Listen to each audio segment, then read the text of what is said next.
Então, boa tarde a todos, sejam bem-vindos a mais um Fight Talks, aqui hoje sobre o mercado dos vinhos. É um mercado onde nós temos um cluster de relevância, segundo o Porter. Convidámos para nos ajudar aqui a moderar dois excelentes oradores, enfim, bem conhecidos, a Rita Naveiro e o António Marques Filipe.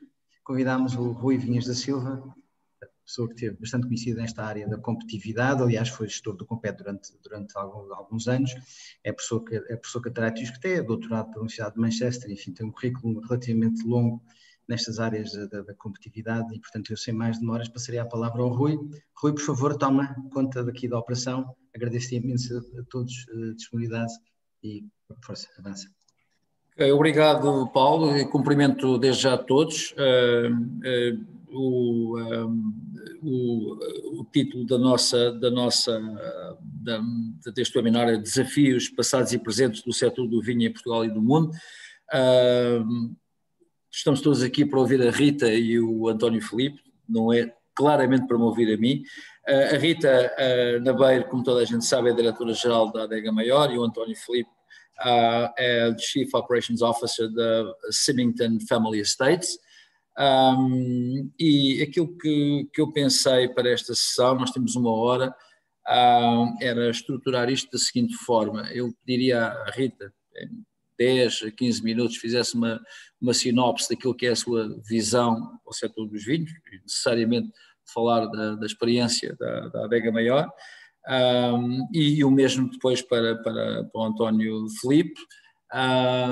Depois seguir-se aqui um período de debate, eu tenho aqui algumas questões, e rapidamente passaríamos para o público e desde já agradecia que qualquer questão. Há duas possibilidades, ou é fazer isto pelo bate-papo, mas acho que o melhor é mesmo tornarmos isto o mais informal possível, o mais interativo possível, e pediria depois no fim das apresentações, no fim daquela primeira ronda de debate, que houvesse o máximo de interação e de intervenções por parte do público. É esse o propósito do exercício. Vou-me calar e vou pedir então à Rita para falar um pouco da sua experiência, da sua visão para os vinhos e da Adega Maior, necessariamente.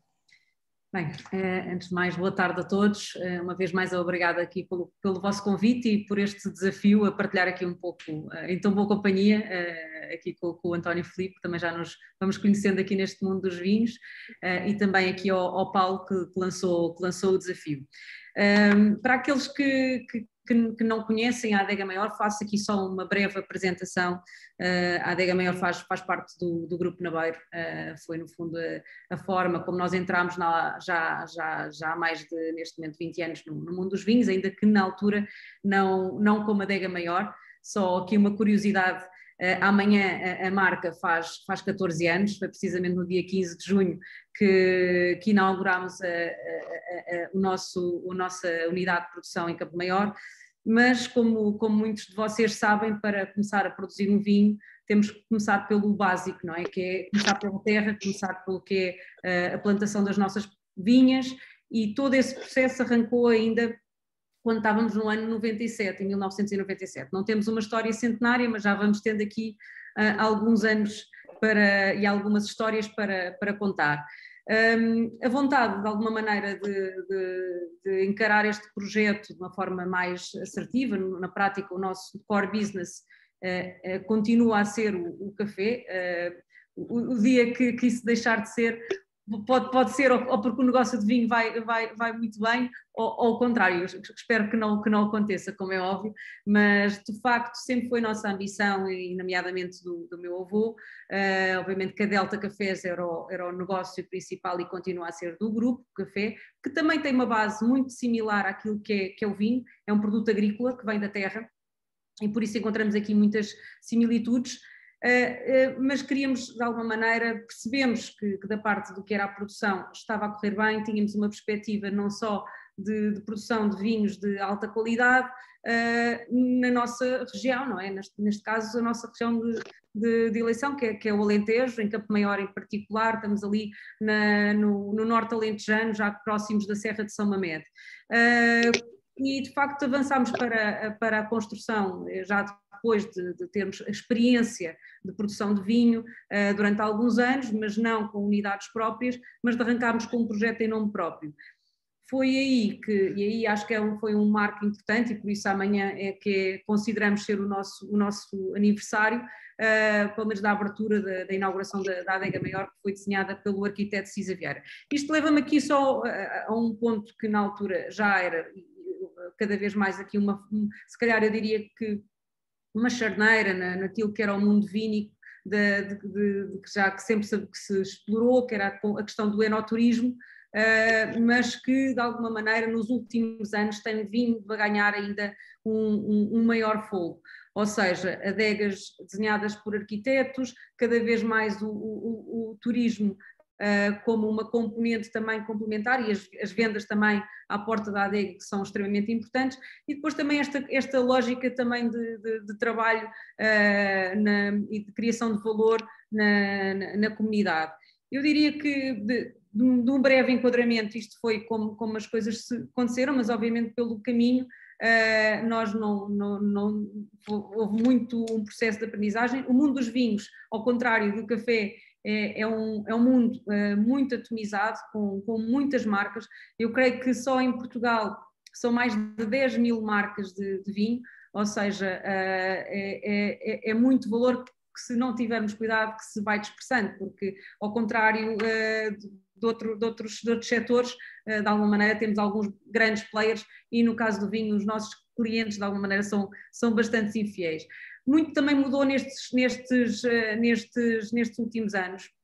É só para lançar aqui também um bocadinho, além dos próprios produtos, tem havido uma sofisticação também no mundo do vinho, não deixa de ser um mundo que apesar de tudo é um mundo algo clássico, e em algumas circunstâncias até vou usar aqui a palavra até conservador, mas também temos visto a emergir novos produtores, novos conceitos, novos formatos de consumo, que vão desde hoje em dia até o mais recente, que tem-se vindo a cada vez mais a ver os formatos em lata, os bag-in-box, queiramos, mas vamos olhar aqui também para o outro lado, a questão do valor, porque efetivamente é aí que de alguma maneira que nós precisamos, enquanto produtores, de tentar valorizar os nossos produtos, de ter uma visão a longo prazo, porque não só no vinho, mas no vinho em grande, temos que investir muito, e para de facto tirar aqui, investir tempo, não é só investir dinheiro, mas também investir tempo, e ter esse tempo não só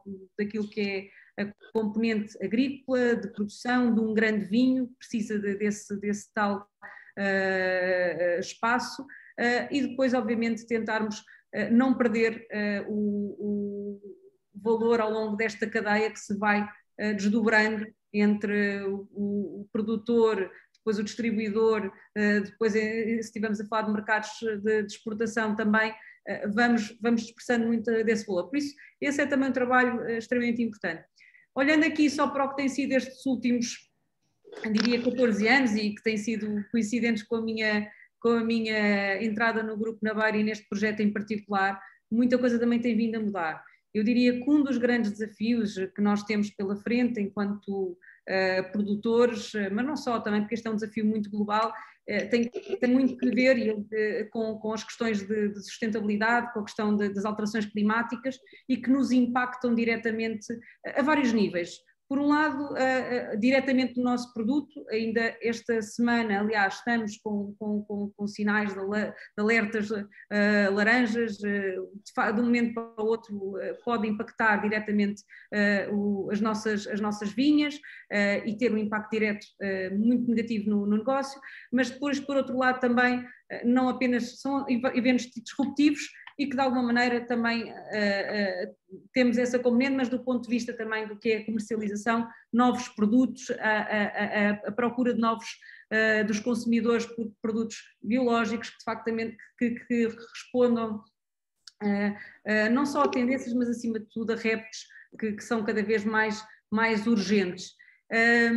Dito isto, também há o outro lado também da produção e daquilo que são os desafios da gestão, que tem que ver com recursos humanos, porque também há aqui uma componente que tem que ver com o trabalho agrícola, com a mão de obra e também com às vezes até com essa escassez, com o passar de um lado romântico da produção de vinho e da apanha da uva para às vezes a questão da mecanização, porque cada vez vai sendo mais difícil encontrar aqui essa mudança. Mas eu diria que estes são só alguns pontos para abrir aqui um pouco a conversa, porque de facto os vinhos portugueses têm cada vez granjeado mais atenção internacional. Eu acho que o turismo ajudou a alavancar essa procura e esse reconhecimento, mas a verdade é que ainda há muito trabalho por fazer e quando viajamos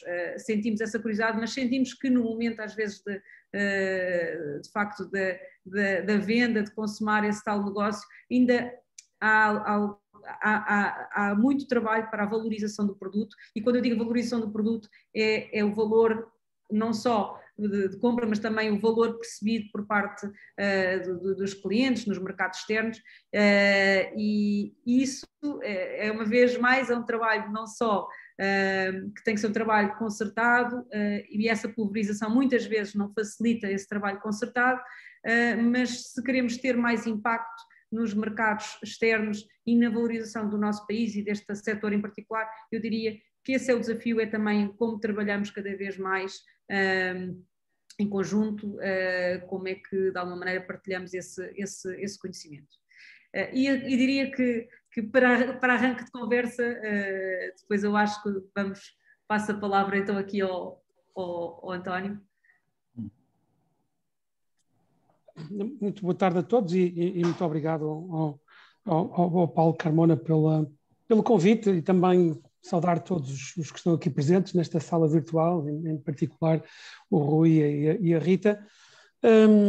Enfim, desafios passados e presentes do setor do vinho. Eu ia começar pelas conclusões, mas antes queria fazer 2 pequenos disclaimers. O primeiro deles é que aquilo que eu disser aqui só a mim me obriga e não a Ciminta, e que os dados que eu tenho aqui para vos apresentar provém, a maior parte deles, do IVV, do INE e também da Pordata. Bem, começando pelas conclusões, indiretamente às conclusões, a minha tese é a seguinte: o futuro dos vinhos portugueses tem aquilo que é necessário para termos um futuro positivo. Porém, os desafios são muito grandes e, sobretudo, são de muito longo prazo. O turismo é naturalmente uma parte da solução. Vinho e turismo são um duo virtuoso. Basta pensar nos 14 milhões de pessoas que nos visitaram em 2019 e que contribuíram para que Portugal fosse o país no mundo com o maior consumo per capita, com 52 litros, e depois aquilo que poderá ser a oportunidade de constituir estes 14, 15, 16 milhões de pessoas, as que forem, em embaixadores dos nossos produtos e dos nossos vinhos. Portanto, é claramente uma parte da solução. A proposta tem que ser, sobretudo, uma proposta de elevado valor acrescentado, ou seja, temos que deixar de estar preocupados com o vizinho, de ir buscar um bocadinho da fatia do vizinho aqui em Portugal, mas sobretudo ter uma lógica de fazer crescer este bolo. E para vos dar uma ideia, enfim, as estimativas que eu tenho apontam para que o setor do vinho em Portugal tenha uma dimensão de aproximadamente 1.600 milhões de euros, que são obtidos a partir da produção em 190 mil hectares de vinha. Para vos dar uma ideia do que é que isto representa em termos globais, basta pensar que Champagne, em 2019, faturou 5 mil milhões de euros com 32 mil hectares de vinho. E, portanto, a ideia que eu queria deixar ficar é: vamos todos tentar aumentar o tamanho do bolo e não ir buscar a fatia do vizinho. Sobre isto, e o outro grande tema é ter all the ducks in a row, que é uma coisa que é relativamente pouco português. Nós pegamos em 2 outras variáveis que achamos que podem fazer a diferença, e neste mundo dos vinhos, todos os aspectos ligados digamos, ao produto, desde a vinha até ao copo, todos eles são completamente relevantes. E, portanto, esta lógica de ter all the ducks in a row acho que é absolutamente fundamental se queremos vir a ter sucesso. Onde é que estamos em termos mundiais? A vinha no mundo está a decrescer, não de uma forma igual em todo o mundo, mas decresce, tem vindo a aumentar nos Estados Unidos, tem vindo a aumentar na China também, tem vindo a diminuir, ainda com alguma resiliência na Europa. A má notícia aqui é que ela está a aumentar nos mercados em que o consumo está a aumentar e, portanto, as oportunidades para os vinhos portugueses nestes mercados em que estão a aumentar o seu tamanho de vinha torna-se claramente mais difícil. Por exemplo, a China, de onde o consumo está a aumentar de uma forma interessante, é neste momento já representa a terceira maior área de vinho no mundo. É certo que relativamente a uvas de mesa, mas muito próximo da França, que é segundo, e aumentar cada vez mais e melhor a sua produção de vinhos. O Portugal representa, como eu disse, 190 mil hectares de vinha, com estas duas nuances interessantes. A primeira delas é que nós somos o segundo país do mundo com a maior área do país dedicada à vinha, a seguir a Espanha. E temos de cerca de 5% da superfície agrícola útil de Portugal plantada com vinha, o que em termos mundiais também é relativamente significativo. A boa notícia aqui neste capítulo é que Portugal tem feito um esforço notável de reconversão das suas vinhas, cerca de 86 mil dos tais 190 mil hectares que eu vos referi, o que, como digo, são excelentes notícias para o futuro. Ainda melhores notícias, desde que estas replantações tenham vindo a ser feitas, sobretudo com castas autóctones portuguesas. Ou seja, nós continuamos a investir no Aragonês, na Touriga Nacional, na Touriga Franca, etc. Só estas três castas representam 40% do esforço de replantação em Portugal, o que eu diria que é notável e, como digo, muito boas notícias para Portugal no futuro. Mais notícias. Nós temos temos vindo a verificar um excesso sistemático de produção relativamente ao consumo, em termos mundiais.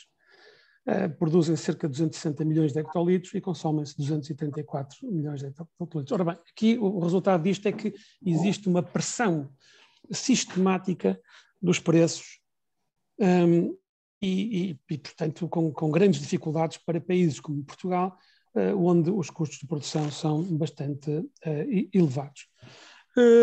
Portugal, como disse antes, nós temos o consumo per capita, ou tínhamos em 2019 o consumo per capita mais elevado. Os mercados, mas em termos do tamanho do mercado, somos o 11º.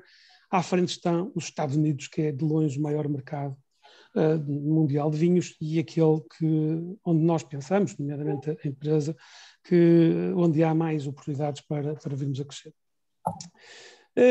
2020, deixar 2 ou 3 notas sobre 2020, o ano da pandemia, uma queda de vinhos engarrafados em termos globais, uma queda também no consumo, um aumento substancial de vinhos de categorias inferiores, nomeadamente de bagging box, o que também tem a ver com o facto das pessoas terem passado muitíssimo mais tempo em casa, uma redução dos espumantes, da área de espumantes, e em particular os champanhes. O champanhe teve um rombo monumental de cerca de 1.000 milhões de euros durante o ano de 2020, as pessoas têm naturalmente menos razões para celebrar. E, sobretudo, aquilo que eu queria enfatizar é que houve um aumento brutal das vendas online. E eu diria que para uma empresa como a Symington hoje em dia, as vendas online, direta e indiretamente, através dos nossos distribuidores, representam já 20% daquilo que vendemos. Uma nota final também para vos dizer que notamos no setor dos vinhos uma espécie de uma desglobalização, com uma introdução de tarifas em alguns mercados, protecionistas, sobretudo. Também ficamos um pouquinho numa guerra com os Estados Unidos, até há bem pouco tempo atrás, entre os Estados Unidos e a Europa. Felizmente os vinhos portugueses não foram penalizados, mas claramente o que nós notamos, em termos globais, é uma retração do fenómeno da globalização a que anteriormente tínhamos assistido. Enfim, Portugal, em concreto, já deixei ficar 2 ou 3 notas. Aquilo que eu queria salientar é que nós ainda exportamos muito pouco.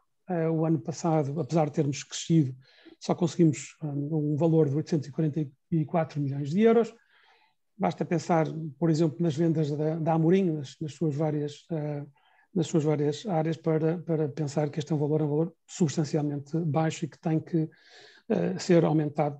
Ainda por cima é que este valor não é um valor líquido, porque, curiosamente, Portugal importa cerca de 160 milhões de litros de vinho ainda, não é? Portanto, a nossa balança comercial, sendo largamente positiva, ainda não é aquilo que nós deveríamos almejar. Existe um plano em Portugal para chegar aos 1.000 milhões de exportações que a Vini Portugal tem, e esse plano é efetivamente muito interessante e até ambicioso, mas eu diria que temos que ser ainda mais ambiciosos e olhar para Champagne. Eu sei que a Madame de Philippine Rothschild dizia: o que custam são os primeiros 200 anos, mas nós temos que fazer um esforçozinho no sentido de fazer com que estes 200 anos sejam 5 ou 10. Em termos da atomização do setor que a Rita falava, e muito bem, aqui as notícias também não são muito boas. Daqueles 1.600 milhões de euros são vendidos por cerca de 1.400 empresas, que empregam cerca de 11 mil pessoas, e, portanto, a dimensão média em termos de empregados por empresa é de 8, o que é manifestamente pequeno. Existem somente 30 empresas em Portugal na área de vinhos que têm mais do que 50 trabalhadores. E este é claramente um desafio para o futuro. Enfim, para terminar esta introdução, e peço desculpa um pouco pela quantidade de números que apresento, mas eu acho que é importante que quantificar as coisas. Portugal tem um problema relativamente à sua produtividade e aos seus custos de produção. Produzir 1 quilo de uvas no Chile custa 10 cêntimos, na Austrália custa 15 cêntimos, na Espanha, em média, 34, em Portugal, 50 cêntimos. A zona de Lisboa é aquela que tem o custo publicado, pelo menos pelo IVV, o custo mais baixo, com cerca de 28 cêntimos por quilo, o Douro mais alto, com 80 cêntimos por quilo. Mas a notícia é esta: se nós quisermos competir pelo preço, estamos desgraçados, porque não temos qualquer forma de bater países como a Espanha, e já para não falar no Chile, na Austrália, na África do Sul e a Nova Zelândia, entre outros. Enfim, e de momento era isto. Se calhar depois poderíamos continuar um pouquinho mais, falando, enfim, se me permitirem, também sobre os vinhos do Douro e Porto, que é algo que está muito próximo do meu coração. Ok, obrigado Rita, obrigado António. Eu tenho a certeza absoluta que de toda a gente aqui presente eu sou o que menos sei de vinhos, vou tentar levar isto um pouco para o meu lado. E também é a segunda vez que ouço essa citação da Madame de Rothschild sobre o custo dos primeiros 200 anos, né? Porque estivemos a falar e a Rita falou-me dessa citação. Mas há aqui uma coisa que eu acho interessante, que falámos também de Porter logo ao início, foi o Paulo, e isto tipifica uma situação clássica de Porter, não é? Que é, estamos de destaque ainda middle. Por um lado, não temos estruturas de custos que sejam compatíveis ou competitivas em relação aos países com quem nós competimos, e por outro lado, não temos a jusante diferenciação relevante, nomeadamente expressa em marcas e agregação de valor, que foi algo que a Rita também falou, não é? Portanto, eu tenho aqui 2 ou 3 questões que lanço assim para os dois, e que têm a ver com o seguinte: a questão da internacionalização das marcas portuguesas, portanto, a dificuldade de criar marcas, um processo laborioso, um processo extremamente difícil.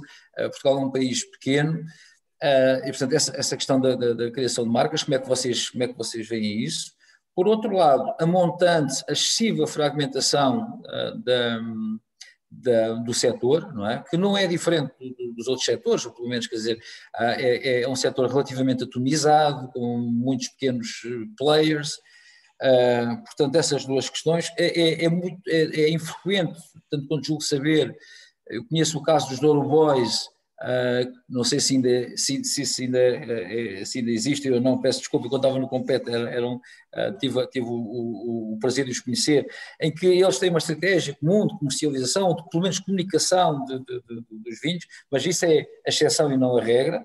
Portanto, a questão das marcas, a questão da fragmentação excessiva, e depois uma terceira questão, que é uma questão que eu não vejo muita gente a abordar, que é o papel das associações empresariais. Eu já tenho tido a oportunidade de dizer isto, mas uma das coisas que eu me apercebi, por exemplo, na cortiça, temos a APCOR, no calçado temos a Picapes, e gosto ou não, há ali uma ideia estratégica, há um sentido estratégico, e enquanto nos vinhos há há dezenas de associações, eu não tenho nada contra as associações, tenho tudo a favor das associações, mas se calhar para um país tão pequeno como o nosso, se calhar precisávamos de uma singularidade de propósito e de uma estratégia mais concertada e mais definida para o setor.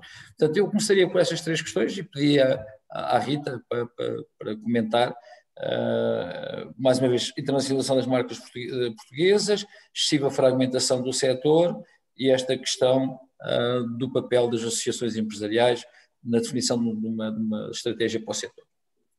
Bem, a fragmentação e a questão das associações, então, fragmentação, as marcas e o papel das associações. Então, eu começo aqui pelo fim, se calhar, pela questão das associações e dos grupos e, de alguma maneira, do que é a experiência e, obviamente, quem gera empresas e até, inclusivamente, a Adega Mel faz parte de um grupo grande e, obviamente, que há aqui desafios sempre à medida que vamos crescendo. Ora, o ponto aqui que te diria, e acho que além de nós temos um grande chapéu, que é a Vini Portugal, dentro do setor, e depois, por outro lado, temos as comissões vitivinícolas, que no fundo fazem todo o acompanhamento do que é a certificação dos vinhos. E logo aí eu vou apontar, obviamente, que se calhar caminhos que eu acho que podem ser olhados e melhorados, porque eu acho que é sempre essa ótica que temos que ver as coisas. Agora, temos que, de alguma maneira, ser ouvidos. E eu acho que esse é um ponto crítico, é perceber, ouvir quem é que são os produtores, as empresas produtoras, tentar perceber quais são os caminhos de melhoria, porque também falarmos só que as coisas estão mal também não vai resolver nada. Mas logo aí eu diria que há algum tipo de questões que podem ser otimizadas, porque há N associações, ou comissões neste caso, cada uma muitas vezes até com parâmetros daquilo, por exemplo, que é até inclusivamente a parametrização do que é um vinho reserva ou do que é um vinho jovem, ou seja, até para nível de exportação temos assim, eu no outro dia estava a receber aqui uma empresa, um grupo espanhol de produção de vinho e eles, de facto, em Espanha é tudo muito mais claro o que é um vinho reserva e está tudo muito bem definido. Chegamos a Portugal, não está tão claro e depois isso causa confusão na cabeça, acima de tudo, dos consumidores. Porquê? Porque podemos ter, às vezes, algum tipo de produtos com classificações totalmente diferentes e, por exemplo, vinhos vendidos a 3 euros com a designação reserva. Isso causa confusão logo à partida e na valorização do que são os produtos e depois aí, lá está, causa o tal outro problema mais a montante daquilo que é o valor que nós podemos pedir para um vinho. Agora, eu não parece que estou a fugir aqui à questão, mas não estou. A única coisa que diria é que este é um papel importante das associações, mas tem que ter aqui nós não temos, como país, nunca temos muito dinheiro para investir. Não é? Também sabemos bem que nunca há assim, claro que agora podemos falar das bazucas, mas se esse dinheiro, mesmo que haja, ele tem que ser bem investido. E muitas vezes mais vale fazer determinado tipo de ações, definir bem o target. Eu creio que foi agora em Madrid, que Madrid Fusion, fizeram um evento muito interessante com chefes e lançaram, por exemplo, uma campanha para desafiar o Robert De Niro a ir à Espanha. E ele tinha não sei quantos minutos para responder. Ele até poderia não ir, ele respondeu. Aquilo gerou comunicação, ou seja, uma ação curta, mas com impacto. Curta, simples, disruptiva. Eu acho que ainda somos muito conservadores e acho que também porque estes organismos às vezes estão muito dependentes, até alguns do próprio Estado, não se renovam. E como não há renovação, às vezes, obviamente, não podemos esperar resultados diferentes, não é? Como diria o Einstein, a insanidade é fazer a mesma coisa vezes sem conta e esperar da mesma forma e esperar resultados diferentes. Por isso, eu acho que as associações têm um papel extremamente importante para ligar, para partilhar boas práticas, para de alguma maneira difundir, mas se não forem bem usadas também podem ter o efeito oposto. Uma nota positiva, porque na CBR do Alentejo, portanto, temos um grupo de partilha daquilo que são, chama-se no Programa de Sustentabilidade dos Vinhos do Alentejo, onde, de alguma maneira, há um comitê que acompanha, implementa ações e, de alguma maneira, ajuda-nos neste tema que é tão crítico para o setor e não só para este setor em geral. Por isso, associações sim, mas de alguma maneira que tragam valor, que ajudem a agregar e que definam claramente o caminho e que partilhem inclusive conhecimento, porque eu acho que isso é um dos nossos, e para empresas pequenas que não têm dinheiro para investir naquilo que é o conhecimento, e às vezes é extremamente relevante poder, no fundo, haver essa partilha, seja de outras empresas do setor, seja também de outro tipo de investimentos de onde possa sair esse conhecimento. Por outro lado, falávamos aqui da questão da fragmentação, e é curioso, apesar de não ter números, sentiu-se aqui um movimento ainda pré-pandemia dos grandes grupos, não só a deslocarem-se para outras regiões do país, cada vez mais, a adquirirem outras pequenas empresas, e haver este movimento das empresas, de facto, não sejam das principais empresas do setor do vinho em Portugal, a fazerem aquisições, a fazerem fusões. Porquê? Porque, de facto, por um lado, o small is beautiful, e eu acho que temos aqui um paradoxo, não é? Cada vez mais procuramos aquilo que é local, aquilo que é pequenino, e vamos aos grandes, muitas vezes, aos restaurantes de estrela Michelin, e aquilo que querem não é as grandes marcas, querem coisas muito especiais. Por outro lado, para termos a tal rentabilidade, para conseguirmos de alguma maneira ter essa escala, precisamos de alguma maneira crescer e para de alguma maneira diluir aqui os custos. Por isso, isto é aqui quase que parece um paradoxo, mas esse movimento está a acontecer e acho que vai ter que ser aqui não vai ter que ser, depende da estratégia de cada um, mas eu diria que vamos assistir se calhar ao retomar aqui de algumas fusões, agora até por causa da pandemia pode ter impactado negativamente algumas empresas. Por outro lado, no componente da internacionalização, eu acho que volto aqui ao ponto inicial, não é? Estas entidades, seja o Mavini Portugal, seja as comissões, tem que haver um trabalho concertado, seja num sentido, não é, do trabalho que se faz dentro desses mercados, da forma como se promove, como se diferencia dos outros, porque aí estamos a falar no chapéu do país, não é? Não estamos a falar já das regiões, ainda que obviamente podemos ter regiões bandeira, não é? Dentro daquilo que são os vinhos portugueses. E depois no sentido inverso, quem é que devemos trazer cá? Quem é que de facto nos pode ajudar a construir?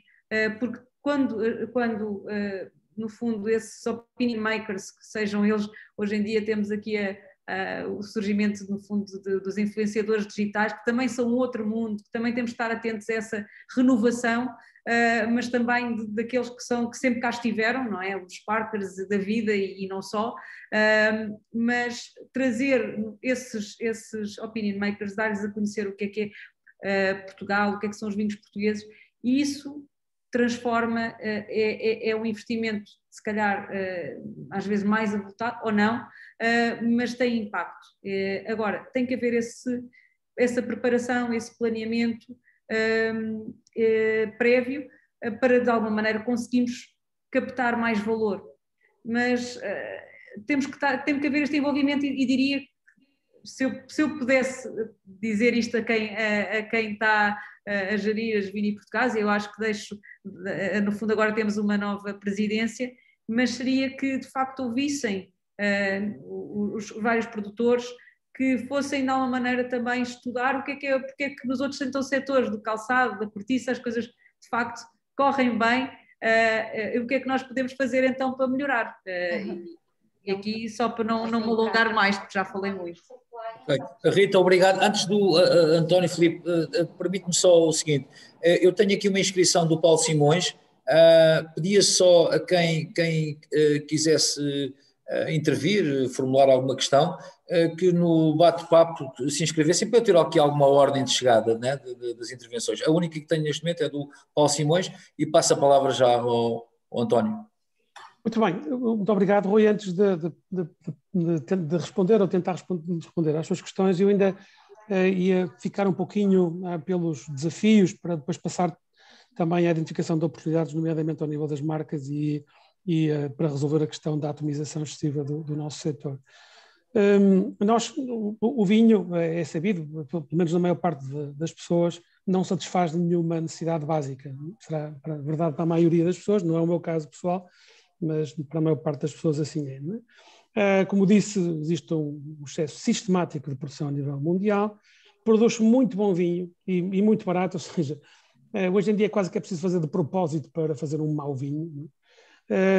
e questões como a saúde pública, questões como a segurança rodoviária, até a questão do extremismo religioso diminuem as nossas possibilidades ou tornam mais difícil a conquista dos mercados internacionais. Por outro lado, também há uma clara alteração nos hábitos dos nossos consumidores. As pessoas no passado jantavam na sala de jantar, hoje em dia jantam uma salada na cozinha, e meter uma garrafa de vinho tinto com 14 graus no meio dessas salas de jantar em Londres não é propriamente uma tarefa fácil. Por outro lado, também, ao nível da distribuição, tem-se visto movimentos brutais, uma polarização muito significativa, com muitos pequenos operadores ao nível da distribuição, no meio nada, e depois grandes operadores internacionais da distribuição, nomeadamente a moderna distribuição e aquilo que eu chamo a ultra moderna distribuição, com o fenómeno da Amazon e outros parecidos. Não é? Portanto, claramente, como dizem os ingleses, it's not business as usual. Eu, para além destes, adicionava um ou dois mais. A Rita referiu já ao de Levon, que tem a ver com a questão da sustentabilidade, com as alterações climáticas. Uma informação muito relevante: na região do Mercado do Douro, no Pinhão, nos últimos 50 anos, a temperatura média aumentou a 1,5 graus. O número de noites chamadas tropicais acima de 20 graus aumentou de uma forma exponencial. Aliás, a temperatura mínima média aumentou mais que a temperatura máxima média. Este é um problema muito significativo. Nós no Douro temos a sorte de poder ir subindo na encosta. Outras regiões de Portugal não têm essa possibilidade. Naturalmente, os setores do vinho no norte da Europa agradecem. Moselle, que perdia 1 ou 2 colheitas cada 5 anos, neste momento consegue fazer todos os anos vinho, e vinho com qualidade. E isto para nós é um desafio muito grande. Se a região do Douro precisar de regar metade da sua área, nós vamos precisar de 100 milhões de hectolitros de água por ano para manter as plantas vivas, não é para aumentar a produtividade. E, portanto, este é um fenómeno claro que está a acontecer e para o qual nós temos que encontrar soluções de uma forma concertada. Também a questão da mão de obra e da falta de mão de obra que se verifica em todo o país. Eu conheço os dados da região do Mercado do Douro e sofremos na pele com isso. É um desafio enorme que tem que ser interessado, e que podemos falar um pouquinho mais sobre isso na área das oportunidades. Portanto, enfim, resumindo e usando a deixa que o Rui deixou relativamente à análise Porter, eu sumarizo os pontos fortes do nosso setor no valioso e muito diverso património genético que temos no nosso país, com mais de 200 castas reconhecidamente autóctones, e que nos permitem um processo de diferenciação relativamente à oferta internacional que eu acho que tem que ser valorizado. A notoriedade do vinho do Porto, que o vinho do Porto ainda tem no mundo, apesar das vendas terem vindo a decrescer, e a reboque da qual os outros vinhos portugueses podem e devem seguir.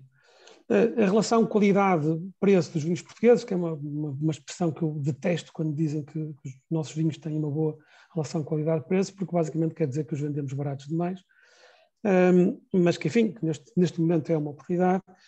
E o papel que a Vini Portugal tem vindo a ter na construção da marca Wines of Portugal, e isto depois mais tarde vai-me permitir endereçar a questão que foi levantada sobre o papel das associações empresariais. Portanto, pontos fracos da nossa indústria: estrutura fundiária, em média menos de 2 hectares por pessoa, por empresário, e a societária, como vimos atrás. Também faltam-nos mais marcas reboque, como por exemplo o caso de Mateus, que é um fenómeno absolutamente singular, e é pena que nós não tínhamos tido a possibilidade ainda de construir mais marcas como a marca Mateus.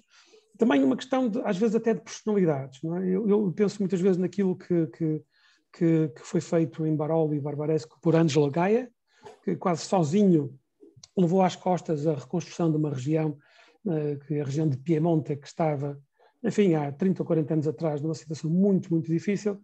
Hoje os vinhos de Barolo e de Barbaresco são vendidos a preços, enfim, não há uma garrafa de Barolo ou Barbaresco que é vendida a menos de 8 euros.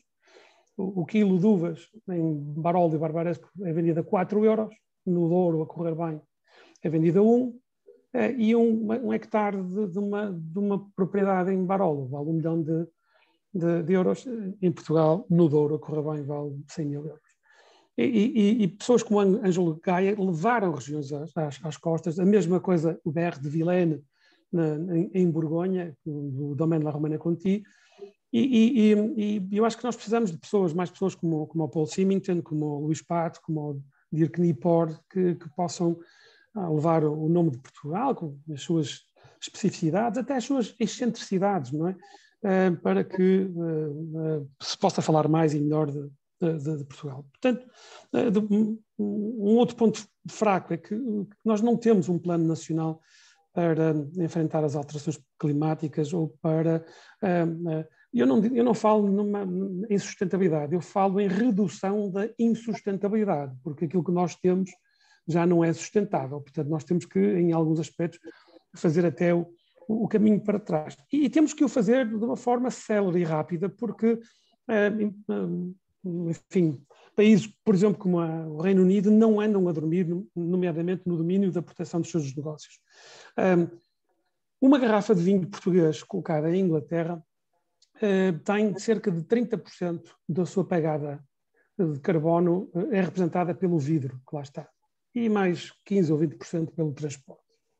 Portanto, cerca de 50% da pegada carbónica tem a ver com estes dois fatores que, em larga medida, não os podemos controlar. E aquilo que nós verificamos, e que eu tenho verificado aqui e acolá, nomeadamente em Inglaterra, é dizer, bem, mas isto é muito fácil de resolver. Os senhores exportam os seus vinhos a granel para a Inglaterra, engarrafam em Inglaterra próximo do consumidor e acabou-se a pegada carbono. Agora, se nós não tivermos um plano para enfrentar esta tendência, podemos basicamente destruir o valor que criamos até agora, porque eu acho que não é do interesse dos vinhos portugueses que eles sejam engarrafados em Newark ou em Manchester ou num sítio desses. Portanto, nós precisamos de um plano para tratar da questão da diminuição da insustentabilidade e nomeadamente da pegada de carbono. A necessidade também de aumentarmos o nível tecnológico de incorporação tecnológica que temos nas nossas máquinas.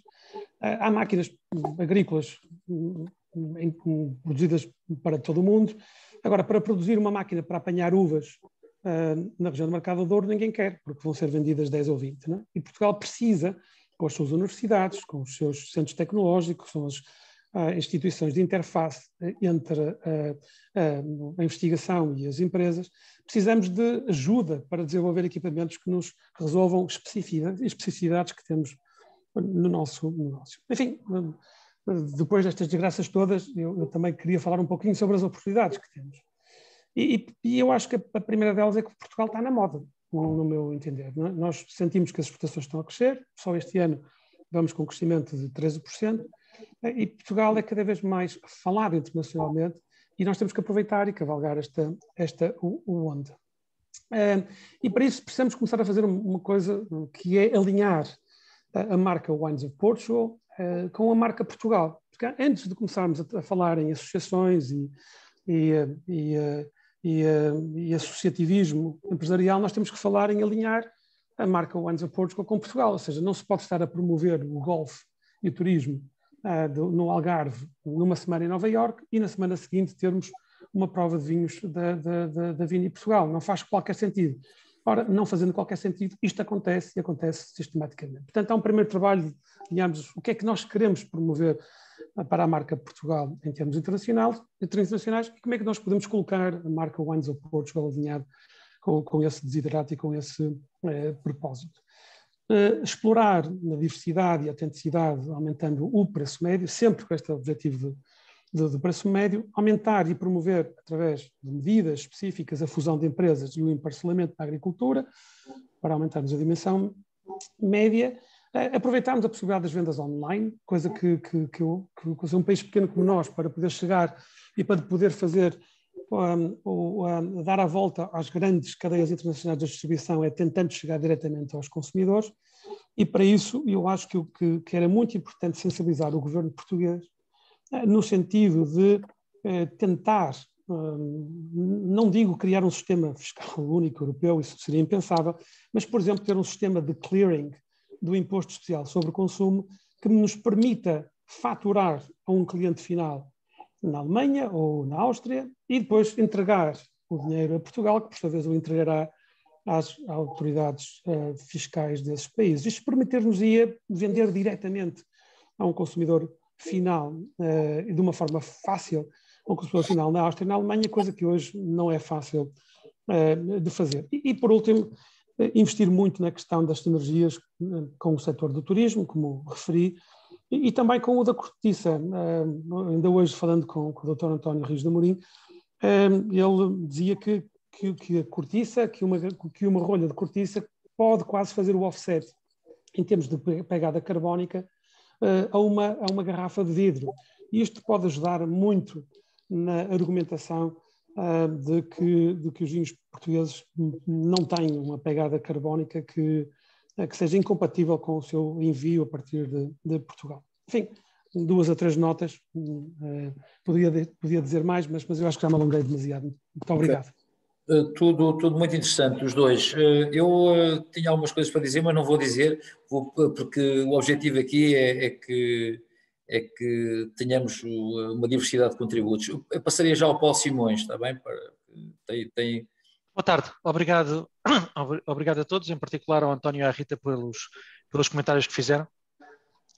Eu gostava de colocar aqui dois temas em cima da mesa, um dos quais foi uma das principais razões pelas quais eu me juntei aqui hoje a esta discussão, porque é um tema que nunca consegui entender bem, e esse primeiro tema é porque é que nós sistematicamente deixamos dinheiro em cima da mesa no mundo dos vinhos, em Portugal. E o segundo tem a ver com talento de gestão, tem a ver com isto que nos junta aqui todos, o FAI e a minha profissão. Já lá chegarei. Portanto, sobre este tema de leaving money on the table, eu gosto de vinhos, mas não percebo nada da produção, está bem? Vivi na Austrália, vou regularmente aos Estados Unidos, a Espanha, a outros países, gosto muito sempre de beber os vinhos locais e de fazer comparações, e nunca consegui entender porque é que sistematicamente em restaurantes ou comprando vinhos nos supermercados, fico sempre com a sensação de que os vinhos portugueses podiam ser vendidos a um preço muito superior àquele que efetivamente acabam por ser vendidos. Ainda a semana passada tive cá um partner meu francês, fomos a um restaurante, bebemos uma garrafa de Mirabilis, passa publicidade, uma garrafa de Mirabilis branco, 56 € no preço de um restaurante, e ele não queria acreditar, porque ele é um homem que percebe de vinhos e achava que isso, no mínimo, em qualquer restaurante em França, seria 3 vezes o preço para começo de conversa. Então eu não consigo entender ao longo destes anos todos todo este tema de porque é que, e eu tenho consciência que tanto a Rita como o António já fizeram alguns comentários, mas porque é que o preço médio não reflete essa qualidade intrínseca dos vinhos portugueses. Esse é o primeiro ponto. O segundo ponto tem a ver com aquilo que é a minha profissão. Eu sou partner da Egon Zehnder, portanto uma firma conhecida na área de Executive Search, de busca e seleção de executivos, e estou há 20 anos nesta firma. Ao longo destes 20 anos que estive na firma, nós aqui na Egon Zehnder fizemos 4 posições, nós só trabalhamos a níveis de diretores e administradores de empresas. Fizemos 4 posições para o mundo dos vinhos em Portugal para 2 empresas. E admitindo eu que os meus concorrentes não farão muito mais do que eu, isto significa que há aqui algum tema de profissionalização, e por favor não levem a mal as minhas palavras, há aqui um tema haverá alguma falta de profissionalização na gestão de topo das empresas de vinhos em Portugal? Será que esta atomização que o António e a Rita falaram acaba por fazer com que não haja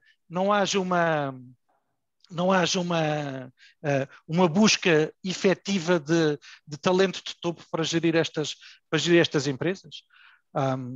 E ligado com isso, será que isso tem a ver também com o mundo da hospitality? Porque no mundo da hotelaria o tema é o mesmo, enormíssima fragmentação, e deixamos sistematicamente money on the table em Portugal. Será que isso tem a ver com outro tema, é o mundo dos vinhos? Isso é um ponto de interrogação, não sei.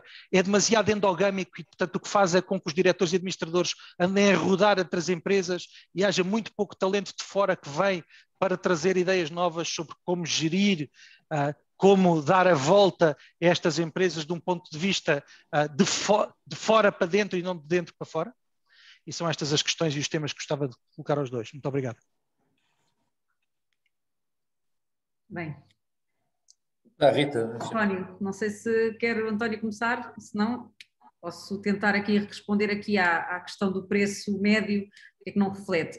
Eu diria, olhando aqui para o que é, nós não nos podemos esquecer de onde é que estamos, não é? Para todos os efeitos estamos em Portugal, onde de alguma maneira nós até podemos subir o preço, mas não há poder de compra para comprar vinhos, e este já não é um preço do que referiu, os 56 euros, diria que já é um vinho bastante caro, não é? Para a maioria, para a grande parte dos portugueses. Obviamente podem dizer, ok, mas lá fora é outra questão.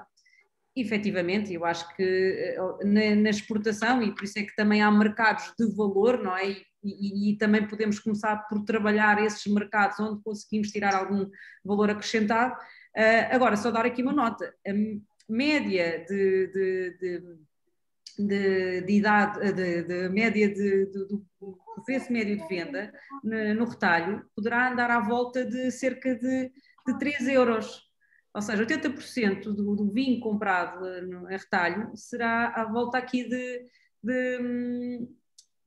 3 euros. Por isso, logo aqui dá-nos uma grande panorama, ou seja, os 20 ou menos por cento serão os que da outra franja. Por isso, um produtor, no meu caso, que os seus vinhos começa a comercializar nos 4, 5 euros, já está naqueles 20% de mercado. Pronto, agora, acho que temos que trabalhar, e sobretudo os mercados internacionais, há aqui oportunidade para de alguma maneira apostar na criação desse tal valor, e não só, porque muito dele vai sendo disperso ao longo de toda a cadeia de distribuição. Por exemplo, no nosso caso, o grupo é que distribui os nossos próprios produtos, tem essa rede de distribuição, mas muitas vezes os pequenos produtores têm que dar a distribuição a outro distribuidor, e como falámos, também aí a cadeia também está bastante atomizada. Isto por um lado. Não sei se respondi à sua questão, mas se quiser, depois acho que o António pode dar aqui mais alguns retoques. Em relação à falta de profissionalização, poderá haver um pouco isso que refere, pode haver aqui um bocado de transição entre pessoas do setor, de uma empresa para outra, porque também de alguma maneira, quando procuramos alguém para trabalhar o setor de vinho, há aqui algum know-how que depende para a função que queiramos procurar e para recrutar. À medida que vamos subindo, é importante que, obviamente, que há funções de gestão e há competências que são transversais, mas há um know-how muito específico que de alguma maneira também às vezes as empresas procuram importar. Mas não nos esqueçamos que se temos muitas empresas, e muitas delas muito pequeninas, a maioria delas são empresas de teor familiar. E muitas vezes é o próprio, o pai, a mãe, o filho que trabalham nessas empresas. O que tem que se desenvolver, se calhar, é as competências de gestão, porque muitas vezes depois nem sequer há disponibilidade para pagar, ou seja, ou não há disponibilidade, ou se calhar também não há essa vontade, porque de facto quando nós temos profissionais que são bons e que sabem o que fazem, eles acrescentam valor e fazem de facto a diferença. Concordo consigo, agora não tenho aqui dados que me permitam dizer se isso é verdade ou não.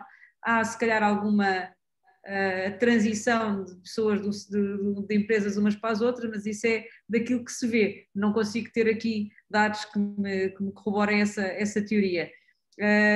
Mas de alguma maneira, se tivesse que apontar um motivo, eu diria que é esse. Okay. Eu pedia só ao António algum pedido de síntese, porque estamos a aproximar do fim, ainda temos que ouvir mais algumas pessoas. Muito bem. Relativamente à questão do talento, enfim, eu, no meu caso, baixo a média, não é? Mas por muito baixa que seja. Mas antes de ir a essa questão sobre porque é que deixamos dinheiro em cima da mesa, eu acho que é preciso olhar um bocadinho para a história e perceber que nós temos uma história de vinhos de qualidade até relativamente recente. Não tenho nada contra o setor corporativo, mas a verdade é que durante muitos anos nós fazíamos vinhos que francamente não tinham capacidade de competir. Depois, com instituições como a UTAD, como o Instituto Superior de Agronomia e outros, fomos formando técnicos, pessoas cada vez mais capazes de produzir vinhos de qualidade, e eu lembro que, por exemplo, relativamente aos vinhos brancos, os vinhos brancos em Portugal de qualidade é um fenómeno relativamente recente, e se nós quisermos tentar comparar com Borgonha e os seus centenas de anos de história, teremos naturalmente alguma dificuldade. Depois, também dizer que, sobretudo, os vinhos portugueses são vendidos em Portugal, não é? Nós se retirarmos o vinho do Porto dos 844 milhões de euros de exportação, nós estamos a falar quase metade, os vinhos do Douro representam metade, e, portanto, vinhos vendidos em Portugal, como a Rita e muito bem disse, são comprados por portugueses, o poder de compra é baixo. O que quer dizer que há realmente oportunidade para crescimento, muitos já o têm feito e de uma maneira absolutamente notável. Começou com o Barca Velha há muitos anos atrás, mas nós vendemos vinhos a 6.500 euros a garrafa, né? E há mercado para isso a nível internacional. Portanto, isto vai-se fazendo e há muita gente a começar a fazê-lo.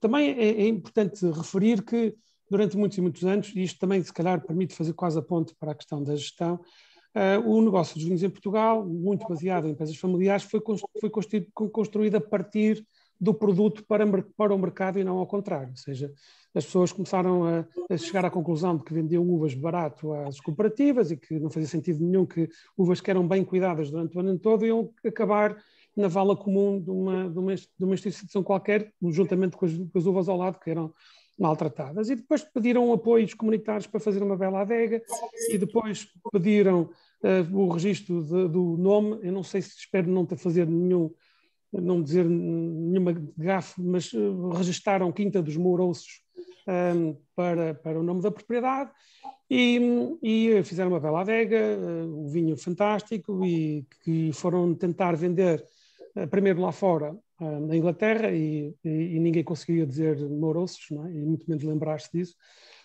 E daqui a ideia que eu quero deixar pensar é que all the ducks need to be in a row.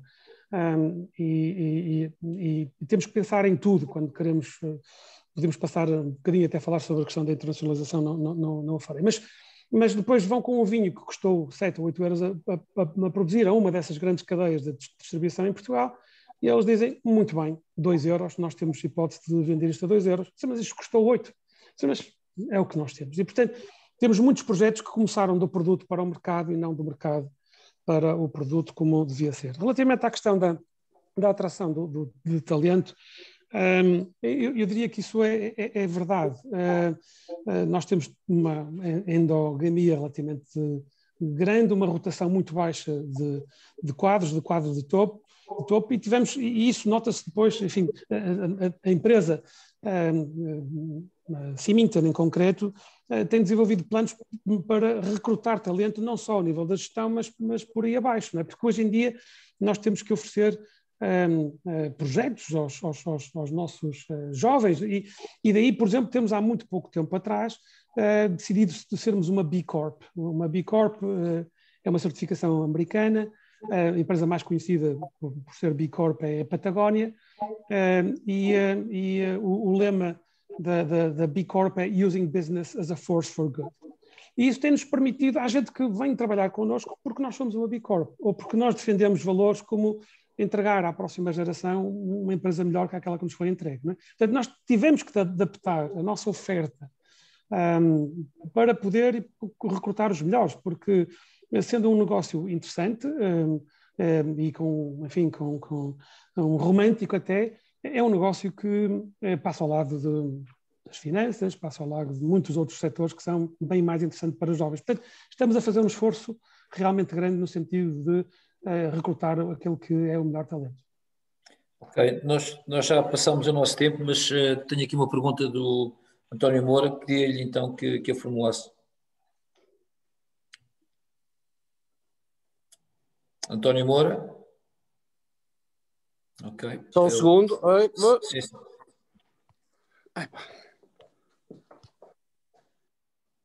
Sim. Ok, pode, diga.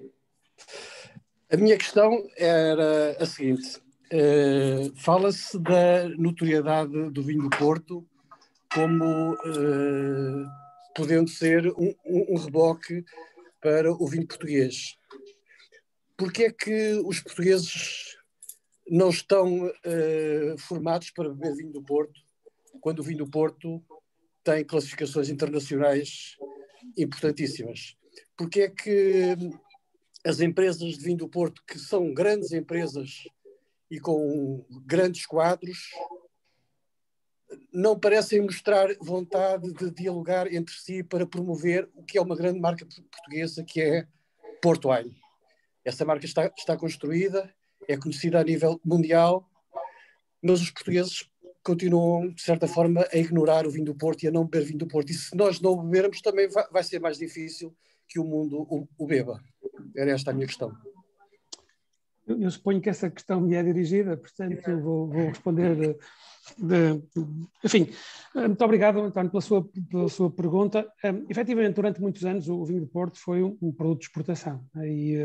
Porquê? Porque nós conseguimos preços muito melhores nos mercados de exportação do que conseguimos no mercado nacional. Realmente, o hábito de beber vinho do Porto em Portugal estava muito centrado à volta do Natal e da Páscoa, e, portanto, um consumo muito específico e tivemos muita dificuldade realmente durante muito tempo em conseguir mudar o mindset, não só das empresas inglesas do setor de vinho do Porto, mas até das próprias empresas portuguesas. Isso mudou. Em 2019, o mercado de vinho do Porto, de Portugal, para categorias especiais, foi o mercado mais importante do mundo. Portanto, isso está claramente a mudar e eu acho que há cada vez mais gente, particularmente jovem, interessada em perceber mais de vinho do Porto, não de vinho do Porto corrente, mas de mais dos segmentos mais premium, e portanto é um fenómeno que está a mudar e que eu acho que vai demorar muito tempo a mudar, mas que vai mudar. Não é? Não só são os estrangeiros que estão a consumir vinhos de Porto de categorias especiais e que tornaram este mercado o mercado mais importante em valor em todo o mundo. Também os portugueses estão a mudar e nós, por exemplo, das grandes empresas, todas têm empresas de distribuição em Portugal que estão a usar como forma de chegar cada vez mais perto dos clientes. Muitas ações de formação, se olharmos hoje para os jornais, os semanários, existe uma profusão de notícias, de informação sobre os vinhos em Portugal, mas também sobre os vinhos de Porto em particular, e portanto, enfim, como dizia há bocado, os primeiros 200 anos são difíceis, aqui nós vamos precisar ainda de alguns anos para mudar a forma como o mercado nacional é percebido e, sobretudo, a forma como os portugueses abordam o vinho do Porto, porque realmente é verdade, as pessoas quase que dizem isso é para os estrangeiros, isso não é para nós. E, portanto, temos que trabalhar no sentido de mudar esse mindset. Posso só fazer um comentário? Sim. Quando o António diz que temos que mudar, o temos é quem? Em última análise, são as próprias empresas, os operadores, o Instituto, apoiados pelo Instituto de Vinho do Porto, as nossas associações empresariais, como a Associação de Empresas de Vinho do Porto, tem que ser um esforço comum. Então força! Vamos mudar, mudem! Okay. Não sei se há mais alguma questão, não tenho aqui mais ninguém inscrito, já excedemos o nosso tempo, mas o José Fontes, sim. José. Muito boa tarde, cumprimentos às pessoas aqui que conheço bastante. Eu acho que a pergunta do António Moura é muito pertinente porque o António vai estar na direção da Associação de Empresas Vinho do Porto e, portanto, em princípio, a responsabilidade de facto vai cair mais sobre ele no contexto. Mas eu só, como era para terminar, não queria dizer muito mais nada, queria só pedir ao António que nos explique o que é esta história do Porto Tonic, que de alguma maneira é uma resposta ao António Moura e é uma novidade destas semanas que demonstra profissionalismo, Paulo Simões, profissionalismo, demonstra inovação e futuro. Portanto, António, se queres explicar um bocado o que é isto do Porto Tonic e, digamos, de passagem também já a lata, porque os vinhos verdes também estão a usar lata. Portanto, essas duas coisas, lata, Porto Tonic, vinho verde, como um dinamismo novo no setor. Tinha também uma pequena pergunta, enfim, para o António, para a Rita, quem quiser responder, é muito rápida. Portanto, muito interessante tudo isto. O vinho continua sempre a ser uma coisa complexa e a própria gestão de tudo isto é complexa. já se falou dos 200 anos, também a Dona Antónia morreu em 1798, também já passaram 200 anos e pronto, e as coisas foram evoluindo como foram, com a dureza do Douro e tudo isso. Só queria saber se faria sentido, houve o sucesso, em termos de internacionalização, portanto, houve o sucesso de facto do Mateus Rosé, não é? Que foi um sucesso, terá havido uma conjugação de fatores, mas foi essencialmente a questão do design da garrafa, a guerra do Vietnã, que os americanos começaram a ver aquilo, e enfim, aquilo acabou por se expandir, mas num tempo onde não havia redes sociais, não havia mídia, não havia nada, não é? Faz sentido alguma marca de vinho ter um Cristiano, fazer uma campanha com um Cristiano Ronaldo vinho, com um Clooney aplicado ao vinho, para se conseguir, e aí já não seria a Vini Portugal, não, ou então até podia ser, mas enfim, ia divulgar o vinho português e nenhuma marca em especial, ou não, porque de facto o Mateus conseguiu isso, fez esse trigger, digamos, conseguiu essa coisa única nos anos 60 ou 70, e hoje em dia, enfim, teria que o Clooney fez o que fez com o Nespresso, faria sentido alguma coisa deste género, aplicado ao vinho português, ou uma das marcas do vinho português, não sei. Então, talvez. Eu posso responder à parte em relação ao vinho do Porto, acho que o António conhece melhor essa realidade. Mas no outro dia, só partilhar aqui uma reflexão de um produtor do Porto, do Douro, e que também é produtor de vinho do Porto, e que estávamos a falar sobre os vinhos de Madeira e sobre a questão da origem da casta verdelho, se era de facto Madeira, mas também há vestígios de que ela já estava também nos Açores. E uma coisa que ele me partilhou comigo, se é verdade ou não, é que de facto na Madeira estavam os ingleses e nos Açores não. E de facto os ingleses tiveram e continuam a ter um papel muito importante na promoção e sobretudo das principais marcas de vinho do Porto. E o que é que nós de facto temos que aprender com eles sempre, porque nesse aspecto, na valorização e na promoção, têm sido bastante pioneiros nesse âmbito. Nestes novos formatos, também tenho acompanhado com alguma curiosidade, não é? Mas aí estamos no outro extremo, não é? Estamos no extremo, estamos no volume. E então lá está, voltamos aqui à questão do paradoxo. Por um lado temos que nos reinventar, se queremos, tal como o Mateus Rosé o fez na sua altura. Se bem que difundiu a marca Mateus Rosé, mas depois os vinhos portugueses eram associados sempre a Mateus Rosé e a vinhos, porque não havia mais nada. Hoje em dia, e de facto existe, e essa é a boa notícia, e de facto hoje temos muitos outros vinhos para podermos dizer que temos se calhar um produto que é mais com um teor alcoólico inclusive mais baixo, porque eu acho que temos que estar atentos a esse tipo de tendências. Os mais novos, apesar de tudo, procuram esse tipo de produtos. Agora, se calhar ao longo da vida o nosso interesse vai também mudando e se calhar o Porto não irá deixar de existir, agora também temos que continuar a reinventá-lo e a trazer novos consumidores, porque senão é como tudo o resto, não é? Não podemos achar que sai eterno se não continuarmos a alimentar e a reinventar continuamente, mas isso aí, Filipe, António, se quiser dar aí um retoque. Bem, muito rapidamente e telegraficamente, o Porto Tónico é vendido em latinhas de 25cl, é uma resposta à necessidade que nós claramente sentimos de inovar, de chegar a outros públicos, de chegar a outras pessoas que não têm o contacto com os nossos produtos. Temos que romper com os canais tradicionais, com as formas de chegar às pessoas de sempre. Naturalmente que não as podemos alienar, o nosso cliente habitual, mas temos que ir à procura de novas pessoas. Este Porto Tónico em lata,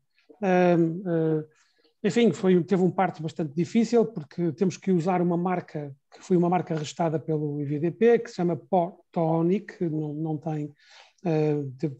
tivemos que juntar, por razões que não vêm ao caso, mas nós estamos a utilizar uma marca registada pelo Instituto dos Vinhos do Douro e Porto, que nos é cedida, mas que basicamente o que nós procuramos é chegar a outro tipo de consumidores e esperando que estas pessoas, enfim, interagindo connosco e com as nossas marcas através do Porto Tónico e de outros produtos que eu acho que ainda temos necessidade de criar, que possam depois chegar e fazer o trade-up ao longo da cadeia de valor e, em última análise, comprar vinhos com 10, 20, 30 e 40 anos e vintage e outros e serem nossos clientes finais. Portanto, isto basicamente é uma certa pedrada no charco, eu diria que é muitíssimo bem-vinda e que devemos saber isto bem feito. Espero que não exista a tentação de pegar numa coisa dessas e vender a €1,50 ou €2 a lata e aproveitar para criarmos um posicionamento elevado para esse produto.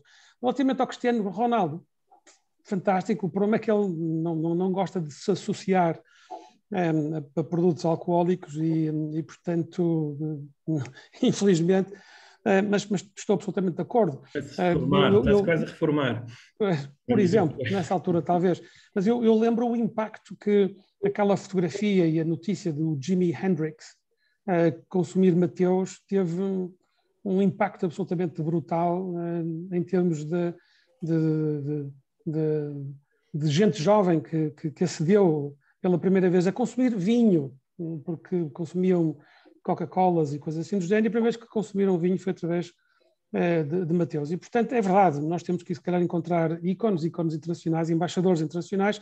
Há bocado falámos do Dirk Nipor e de outros, mas de pessoas que tenham um reconhecimento internacional e que nos possam ajudar a promover estes vinhos. Mas, enfim, tudo isto é um esforço que temos que fazer e que se calhar isto podia, talvez para uma próxima conversa, podemos falar um bocadinho mais sobre o assunto. Então, queria agradecer a todos, já excedemos largamente aqui o nosso tempo, temos uma hora para este debate que foi informativo e foi extremamente interessante. Queria agradecer à Rita Nabeiro, queria também agradecer ao António Marques Filipe. Já agora uma nota final, eu estava aqui a pensar, ainda há pouco falei com a Rita sobre isto, da parte da manhã.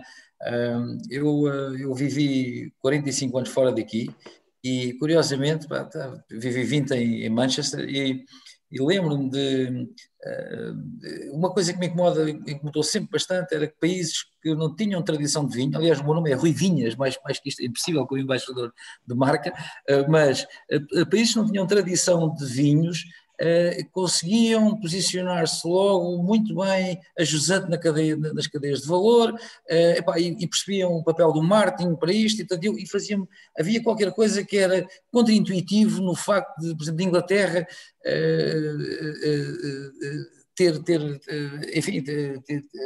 através do Wine Spectator e dos Robert Parkers deste mundo, e dos Estados Unidos e por aí fora, países que intuitivamente não tinham uma forte tradição nos vinhos, mas conseguiam perceber que isto era uma cadeia de valor e controlavam os elos da cadeia de valor que geravam efetivamente valor e deixavam a países como o nosso os elos mais a montante na cadeia de valor, e eu acho que isto é transversal a quase todos os setores de atividade em Portugal. A têxtil e vestuário é a mesma coisa, o calçado quebrou muito esta barreira, o calçado conseguiu, é o segundo maior preço médio do mundo a seguir aos italianos, porque eles começaram a contar histórias de forma diferente, conseguiram comunicar de forma diferente, têm uma estratégia de comunicação diferente, portanto eu acho que isto é um pouco transversal a todos os setores de atividade económica em Portugal. Pronto, queria agradecer então a todos, pedi ao Paulo para dar uma nota final, não sei se estás por aí, Paulo, o Paulo Carmona. Não sei, ele tem uma fotografia muito, muito bonita do evento, mas se calhar já não está por aí.